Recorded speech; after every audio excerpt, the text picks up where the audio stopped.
Nowadays, there's even Star Wars merch for people who don't like Star Wars. Most of the fan base. It's like they don't even remember existing through the black hole that was the late 80s and the early 90s. I saw Star Wars when I was 5. That was 1988. Do you know what it was like being a Star Wars fan in 1988? Some of you probably do. Star Wars merch was harder to find than a decent angle of the PS5. It was an arid merchandise wasteland, drier than the acting in Rebel Assault 2. But boy, did I love Rebel Assault 2. I wanted those toys. I said, Dad, let's get some of those toys.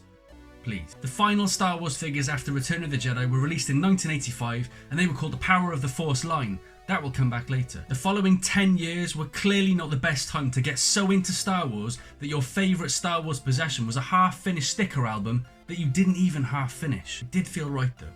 I've always been really good at half-finishing things.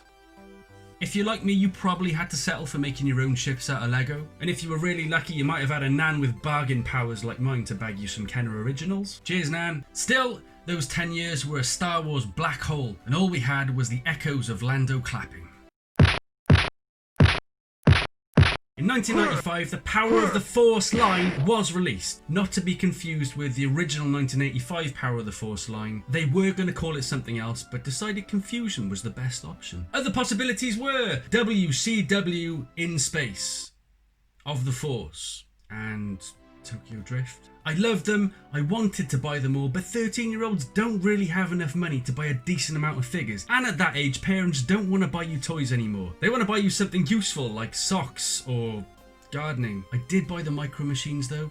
I think it's because they made me feel taller. But now I'm 25 years older and have no shame. And the really good news is they're cheap and make a great evaporated milk substitute.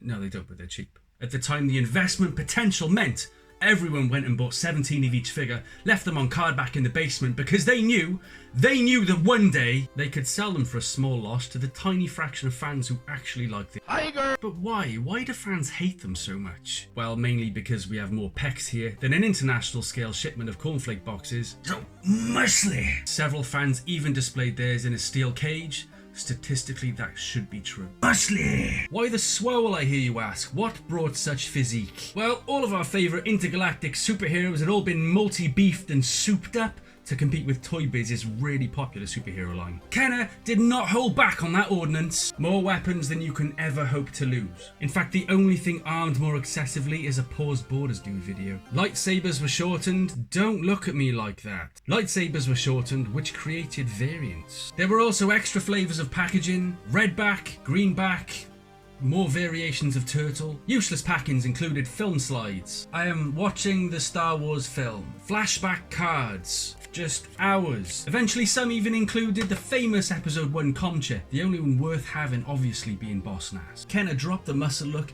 and moved towards a more screen accurate body shape. This meant you no longer had to cram those giant shoulders into the cockpits or smash the canopies down on their giant muscle tits. So where's the fun in that? This Dutch Vander is so hench he could have slam dunked the Death Star. Indeed, what are Star Wars figures without spaceships? Kenner released a bunch of the original vehicle modes with new decos, including the A-Wing, which you could only get in the Droids line before this. And it's my favourite. Power of the Force 2 also traversed into the expanded universe, and we got Dash Rendar from Shadows of the Empire. You should own at least 12. I love the Power of the Force 2 line. There's loads, I mean flipping loads. Power of the Force 2 ran for 25 waves, right up to episode 1. It represents the end of the abyss. The end of the 10 years where being a Star Wars fan meant you had to trawl the back end of society for any grimy merchandise you could find. We had no eBay, we had no internet.